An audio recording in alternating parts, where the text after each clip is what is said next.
ദിവസങ്ങളിൽ എങ്ങനെയാടാ നിങ്ങൾക്ക് ചുമ്മാ ഫോൺ കളിച്ച് അല്ലെങ്കിൽ ഉറങ്ങി തീർത്ത് നിങ്ങളുടെ സമയം നിങ്ങൾക്ക് നഷ്ടപ്പെടുത്താൻ പറ്റുക? കാരണം നിങ്ങളെ കാത്തിരിക്കുന്നത് ഒരു മുട്ടം പണിയാണെന്ന് നിങ്ങൾ പലരും തിരിച്ചറിഞ്ഞിട്ടില്ല എന്ന് തന്നെയാണ് അതിൻ്റെ പിറകുള്ള സത്യം അല്ലേ? എന്നോട് അഗ്രി ചെയ്യുന്നില്ലേ? ഈ വീഡിയോയുടെ ഉദ്ദേശം എന്ന് പറഞ്ഞു കഴിഞ്ഞാൽ മക്കളെ 2 കാര്യങ്ങളാണ്. ഒന്നാമത് ഏതൊക്കെ ചാപ്റ്റേഴ്സാണ് ഈ വരുന്ന ക്രിസ്മസ് എക്സാമിന് വേണ്ടി നിങ്ങൾ പഠിക്കേണ്ടതെന്നും, രണ്ടാമത്തെ കാര്യം ഈ ഓരോ ചാപ്റ്ററിലെ വെയിറ്റേജും റീസെൻ്റ് ആയിട്ട് അതിൽ വന്ന ഒരു ടിസ്റ്റും നിങ്ങളെ നോട്ടീസിൽ വരുത്താൻ വേണ്ടിയിട്ട് കേട്ടോ. സോ സ്റ്റാർട്ട് ചെയ്യുന്നു, സമയം കളയുന്നില്ല, മുഴുവനായിട്ട് നിങ്ങൾ കാണാം കേട്ടോ. ആദ്യം നമുക്ക് ഫിസിക്സ് നോക്കാം. ഫിസിക്സിൻ്റെ കേസിൽ ലേറ്റസ്റ്റ് സ്കീം ഓഫ് വർക്ക് പ്രകാരം നിങ്ങൾ നോക്കുകയാണെങ്കിൽ ഫസ്റ്റ് ടേമിന് electric charges and field, electrostatic potential and current electricity, moving charges, magnetism.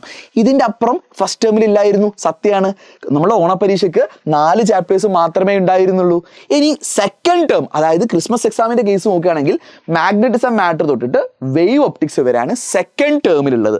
അപ്പോൾ അതിനർത്ഥം സ്വാഭാവികമായുള്ള സംശയമായിരിക്കും, സാറേ ഈ വരുന്ന ക്രിസ്മസ് എക്സാമിന് ഈ 5ാം പാഠം തൊട്ട് 10ാം പാഠം വരെ മാത്രം പഠിച്ചാൽ പോരെ കേട്ടോ. ഫസ്റ്റ് ടേം നിങ്ങൾ ഓൾറെഡി പഠിപ്പിച്ചതാണ്. അപ്പോൾ അവിടുന്ന് അവർക്ക് ചോദ്യം ചോദിക്കാനുള്ള അവകാശമുണ്ട്, അവർ ചോദിക്കുകയും ചെയ്യും. ഇനി അതൊന്ന് മനസ്സിലാക്കാൻ മറ്റൊരു കാര്യം, തേർഡ് ടേമിൽ പെട്ട ഡ്യുവൽ നേച്ചർ ഓഫ് റേഡിയേഷൻ മാറ്ററിൽ നിന്ന് ഒരു കാരണവശാലും ക്രിസ്മസ് എക്സാമിന് ചോദ്യം വരാൻ പാടില്ല. ഇവരുടെ സർക്കുലർ തന്നെ പറയുന്നതല്ലേ. അപ്പോൾ അവിടുന്ന് ചോദ്യങ്ങൾ വരില്ല. സോ വേവ് ഒപ്റ്റിക്സ് വരെയാണ് നിങ്ങൾ കവർ ചെയ്യേണ്ടത് കേട്ടോ. ആൻഡ് മാർക്കുകൾ കഴിഞ്ഞ 5 വർഷങ്ങളിൽ നമ്മൾ കമ്പയർ ചെയ്ത് നോക്കുകയാണെങ്കിൽ ഇവിടെ രസകരമായ ഒരു കാര്യമുണ്ട്. നിങ്ങൾ നോക്കിക്കേ, 2022 താഴോട്ട് നോക്കുകയാണെങ്കിൽ നമ്മളുടെ ഈ ഓണപ്പരീക്ഷ കഴിഞ്ഞു വരുന്ന ക്രിസ്മസ് എക്സാമിന് ഓണത്തിൻ്റെ ടോപ്പിക്സിന് കുറച്ച് വെയിറ്റേജ് പൊതുവേ കൂടുതലായിരുന്നു. അതായത് 1ാം പാഠം, 2ാം പാഠം, 3ാം പാഠത്തിന് കുറച്ച് വെയിറ്റേജ് കൂടുതലായിരുന്നു. എന്നാൽ റീസെൻറ്റ് ട്രെൻഡ് പ്രകാരം 2023 ലാസ്റ്റ് വർഷം തൊട്ടിട്ട് സെക്കൻഡ് ടേം എന്ന് പറഞ്ഞല്ലേ ഈ ടോപ്പിക്സ് നിന്നാണ് കൂടുതൽ ചോദ്യങ്ങൾ വന്നത്. നിങ്ങൾക്ക് ഇവിടെ മാർക്കിൻ്റെ ഡിസ്ട്രിബ്യൂഷൻ നോക്കിയാൽ മനസ്സിലാവും. നിങ്ങൾ നോക്കിയാൽ മതി കേട്ടോ. ഞാൻ മാറിക്കുന്നു, സ്ക്രീൻഷോട്ട് എടുക്കാം. അപ്പോൾ നിങ്ങൾക്ക് സ്ക്രീൻഷോട്ട് എടുത്ത് വിചാരിക്കുന്നു. ഇതാണ് ഫിസിക്സിൻ്റെ കേസ്. മാത്സിൻ്റെ കേസിൽ ടേം 2-ൽ 3D വരെയാണ് നമുക്ക് കവർ ചെയ്യേണ്ടത്. അപ്പോൾ അതിനപ്പുറം നിങ്ങൾക്ക് പഠിക്കേണ്ട കാര്യമില്ല. സോ അതുവരെയുള്ള 1ാം പാഠം തൊട്ട് 11ാം പാഠം വരെ മാത്സിന് വരുന്നുണ്ട്. ചാപ്റ്റേഴ്സിൻ്റെ എണ്ണം കൂടുതലാണ്. സോ ടേം 3-ലുള്ള ചാപ്റ്റേഴ്സ് നിങ്ങൾ പഠിക്കേണ്ട. ഇനി മാത്സിൻ്റെ കേസിൽ കണ്ടല്ലോ, ഇതാണ് മാർക്കിൻ്റെ ഡിസ്ട്രിബ്യൂഷൻ. ഇവിടെയും ഞാൻ നേരത്തെ പറഞ്ഞ കാര്യങ്ങൾ കണ്ടോ. ഈ കേസിൽ ടേം 2-ൽ അപ്ലിക്കേഷൻ ഓഫ് ഡെറിവേറ്റീവ് ആണ് ടേം 2-ലെ ഫസ്റ്റ് ചാപ്റ്റർ. അപ്പോൾ അപ്ലിക്കേഷൻ ഓഫ് ഡെറിവേറ്റീവ് മുതൽ ഒരു ചാർട്ട് ഉണ്ട് മാർക്കിൻ്റെ കേസിൽ. 3, 3, 3, 4, 11, 13, 4, 13, 13, 10 കണ്ടോ, കൂടി അല്ലേ. അപ്പോൾ ഈ ചാപ്റ്റേഴ്സിന് തന്നെ ആയിരിക്കും ഈ വർഷം വരുന്ന ക്രിസ്മസ് എക്സാമിൽ നിങ്ങൾ കൂടുതൽ വെയിറ്റേജ് ഉള്ള ചോദ്യങ്ങൾ എക്സ്പെക്ട് ചെയ്യേണ്ടത്.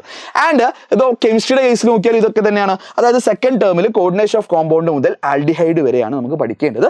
അപ്പോൾ അത് ഈ പറഞ്ഞ ട്രെൻഡ് ഇവിടെ ഉണ്ട് കണ്ടോ. 2023 കണ്ടോ, ഇവിടെ ഏതാ സ്റ്റാർട്ട് ചെയ്യുന്ന കോർഡിനേഷൻ കോമ്പൗണ്ട് മുതൽ കണ്ടോ 4 കഴിഞ്ഞ് ഒറ്റയടിക്ക് 15. തുടക്കത്തിലെ പാഠത്തിലൊന്നും വെയിറ്റേജ് കുറവാണ്. അപ്പോൾ ആ പാഠങ്ങളെക്കാൾ കൂടുതൽ നിങ്ങൾ കോൺസെൻട്രേറ്റ് ചെയ്ത് ടേം 2-ലുള്ള ലേറ്റസ്റ്റ് സ്കീം ഓഫ് പ്രകാരമുള്ള ചാപ്റ്റേഴ്സ് ആയിരിക്കണം. സോ ഇതാണ് നിങ്ങൾക്ക് കെമിസ്ട്രിയുടെ കേസ്. സ്ക്രീൻഷോട്ട് എടുക്കുക. അവിടെ ഈ ഫയൽ എന്ത് ചെയ്യും, നമ്മൾ വാട്സ്ആപ്പ് കമ്മ്യൂണിറ്റിയിൽ നമ്മൾ എന്തായാലും പോസ്റ്റ് ചെയ്യും. ഈ വീഡിയോ കഴിഞ്ഞ് ഉടനെ നിങ്ങൾക്ക് ലഭിക്കും. സോ വാട്സ്ആപ്പ് കമ്മ്യൂണിറ്റി നിങ്ങൾ ജോയിൻ ചെയ്യുക കേട്ടോ. ഇനി നിങ്ങൾക്ക് ഇൻ കേസ് ആ ഫയൽ കിട്ടിയിട്ടില്ലെങ്കിൽ അതിൻ്റെ അഡ്മിന് നിങ്ങൾ ഒരു ഹായ് മെസ്സേജ് അയച്ചു കഴിഞ്ഞാൽ അവർ നിങ്ങൾക്ക് ആ PDF അയച്ചു തരും. താഴെ ലിങ്കിലുണ്ട് വാട്സ്ആപ്പ് കമ്മ്യൂണിറ്റിയുടെ ലിങ്ക്.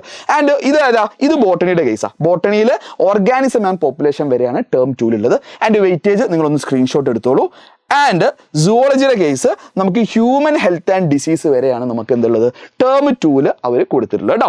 ആൻഡ് അടുത്ത കേസ് ടേം +2 സുവോളജിയുടെ കേസിൽ നിങ്ങൾ നോക്കുകയാണെങ്കിൽ ഈ ട്രെൻഡുകളൊക്കെ ഇവിടെ കാണാം. ലാസ്റ്റ് മാർക്കുകൾ കൂടുതലാണ് കേട്ടോ. ആൻഡ് CS-ൻ്റെ കേസിൽ നമുക്ക് server side scripting using PHP എന്ന് പറഞ്ഞാൽ അതുവരെയാണ് നമ്മളുടെ ടേം 2-ൽ വരുന്നത്.